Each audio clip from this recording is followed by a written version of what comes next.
हम तो चाहते हैं इन्हें उत्तराखंड भेज दिया जाए। केवल यही घुसपैठी नहीं है, विचारधारा से भी घुसपैठी है। ये बीजेपी के सदस्य नहीं रहे, दूसरे के सदस्य थे। आप बताओ किस पार्टी के सदस्य थे वो? तो बताओ भारतीय जनता पार्टी में घुसपैठी हुए कि नहीं हुए? तो इन घुसपैठियों को कब हटाओगे? सर, तालिबान के रक्षा मंत्री यहाँ पे आते हैं और पहले तालिबान को लेकर अब बहुत स्वागत किया जाता है उनका, और तमाम चीजें यहाँ पे लेके आते। इस पे हमें कुछ इसलिए नहीं कहना कि विदेश नीति का सवाल है, और भारत सरकार जो कहेगी वो होगा। ये जो कुछ हो रहा है वो भारत सरकार के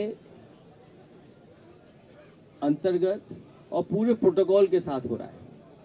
आप किसी भी सरकार का प्रोटोकॉल खत्म नहीं कर सकते हैं।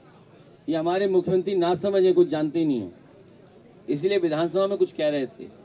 वो वीडियो चल रहा है, अगर किसी बार वीडियो तो हमें चला के दिखाओ तो हम प्रेस को दिखा दें। किसी के पास वीडियो हो तो है किसी के मोबाइल पर, जरा दो हमें, हम जरा प्ले करना चाहते हैं, क्योंकि हमारे मुख्यमंत्री को विदेश नीति का ही लेना देना नहीं है। और मुख्यमंत्री जी सदन में क्या कह रहे थे? अब ये विदेश मंत्री तो नहीं है, ये विदेश मंत्री तो नहीं है।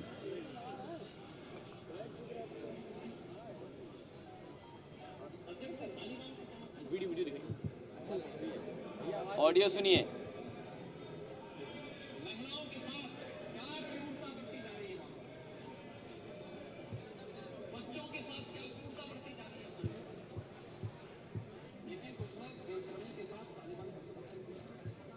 इसको बेशर्म कह रहे हैं।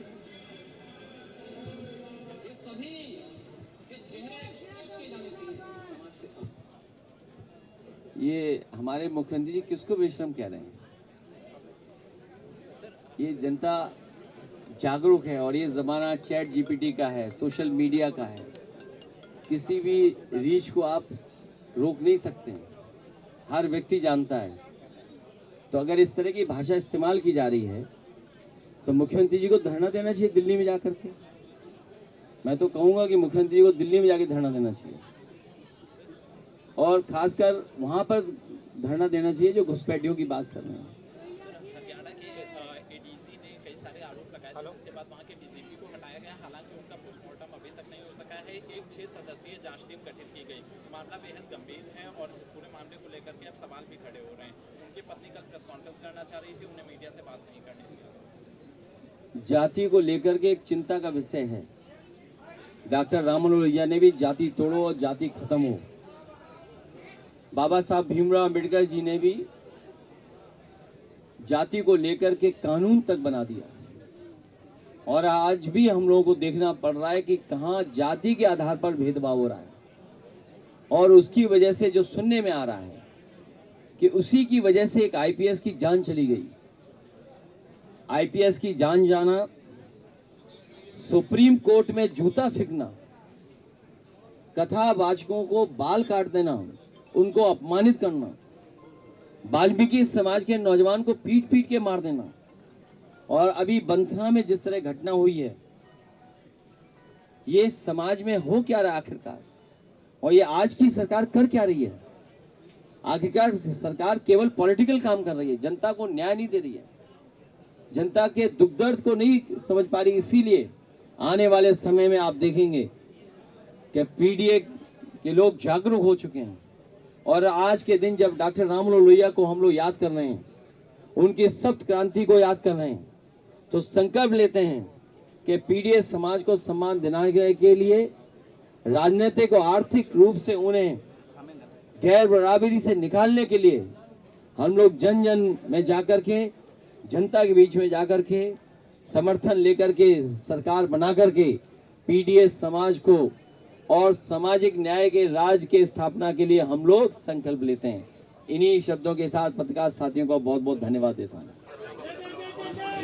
के इनकाउंटर से अगर लॉ एंड ऑर्डर ठीक हुआ होता तो इनके पास आंकड़े कई हजार हैं, कई हजार आंकड़े हैं जो इनकाउंटर के सरकार बता सकती है।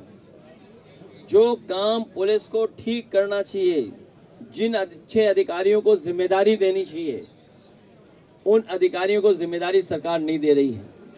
उन अधिकारियों को जिम्मेदारी सरकार दे रही है जो उनकी मनमर्जी का काम करें, उनको पॉलिटिकल लाभ पहुंचाएं। और आपके सामने उदाहरण है कानपुर का, एक व्यक्ति जो जेल में है वो मारा भी जा सकता है। मैंने ये सदन में भी उठवाया था कि ये सरकार जेल में मार भी सकती है, क्योंकि उसमें बड़े पैमाने पर अधिकारी फंस रहे हैं। बड़े बड़े अधिकारियों के आपस में खींचतान मची हुई है, बड़े लेवल के अधिकारियों में, और उसका परिणाम यह है कि अभी भी सरकार छिपाने में लगी है। बड़े बड़े अधिकारी उस साजिश में फंस रहे हैं, एक दूसरे को बचाने के लिए एक दूसरे का सहयोग कर रहे हैं। क्या आप कल्पना कर सकते हैं कि एक लेखपाल के पास 100 करोड़ की संपत्ति हो, और जो सूची निकल कर आ रही है, तहरीरें आ रही हैं, सुनने में आया 100 से ज्यादा तहरीर थाने में पहुंच चुकी हैं, लेकिन अभी भी एफआईआर दर्ज नहीं हुई है। और अगर आप लोग भी सच दिखा दें तो हो सकता है आप पर भी एफआईआर हो जाए। तो बंथरा से कितना दूर है कानपुर? 50 किलोमीटर। और ये सरकार तो दावा करती थी कि लखनऊ से हम कानपुर 45 मिनट में पहुंच जाएंगे। सोचिए, जो सरकार 45 मिनट में दावा कर रही थी पहुंचने का, वो अधिकारियों को बचाने के लिए या बड़े बड़े अपराधियों को बचाने के लिए कोई भी कदम उठा रही है सरकार, तो उससे क्या उम्मीद करोगे आप? इन्हें काम तो करना नहीं है। इन सरकार को पता लग जाए इन पेड़ों से समाजवादियों को लाभ पहुंच रहा है तो ये पेड़ कटवा देंगे।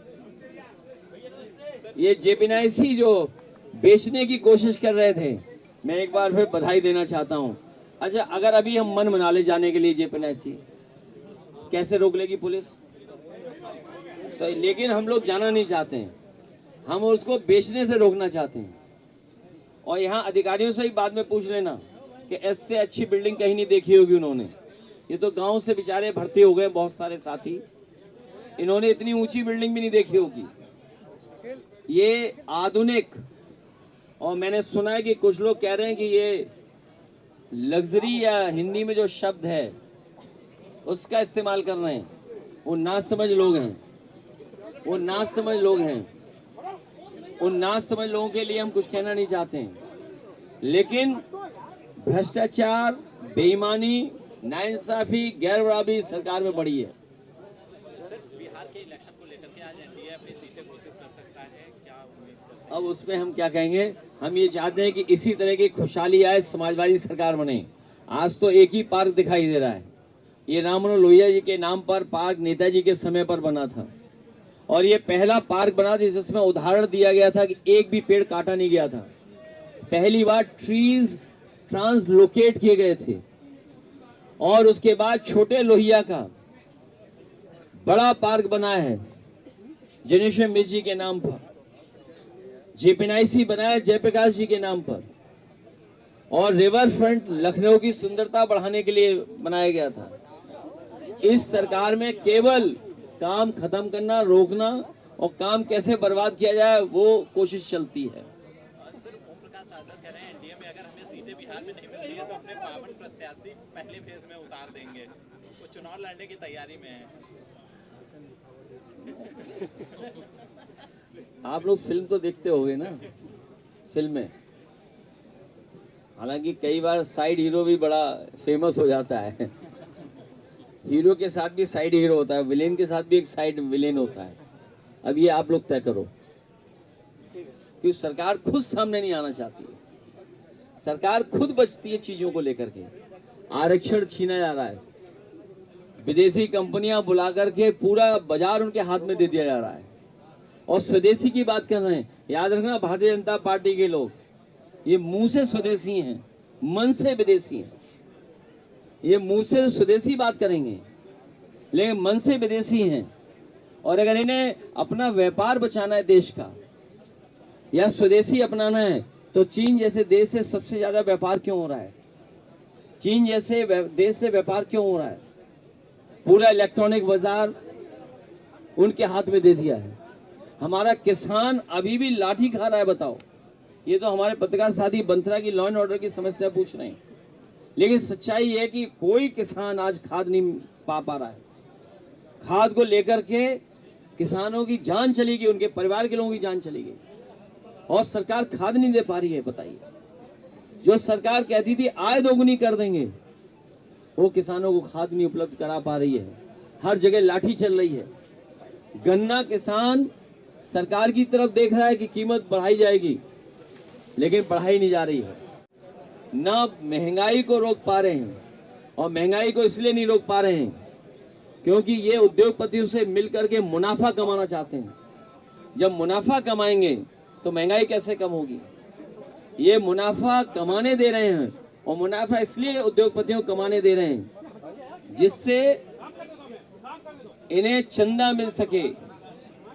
चंदा लेने के लिए व्यापारियों को मुनाफा कमाने दे रहे हैं, और जिन व्यापारियों को ये मुनाफा ज्यादा कमाने दे रहे हैं उनसे ये चुनावी चंदा मांगेंगे, क्योंकि चुनावी चंदे से ही ये बिहार जीतेंगे, चुनावी चंदे से ये यूपी में खर्च करेंगे। और सबसे ज्यादा जाति के आधार पर इन्होंने फैसले लिए हैं। सबसे बड़ी जातिवादी पार्टी कौन है? भारतीय जनता पार्टी है। कई जिले में पीडीए अधिकारी नहीं है।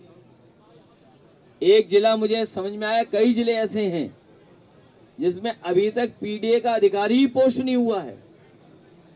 केवल अपने स्वजाति लोगों को पोस्ट कर रहे हैं, और स्वजातियों को इसलिए पोस्ट कर रहे हैं जिससे वहां जमीनें छीनी जा सकें, जमीनों का काला कारोबार कर सकें।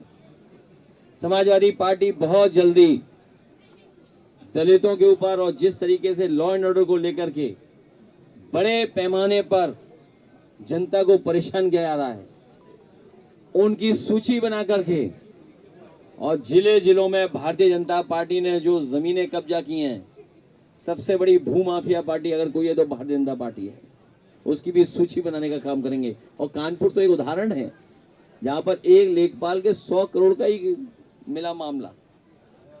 सब जानते हैं हमारे पत्रकार साथी कौन कौन से अधिकारी मिले हुए हैं।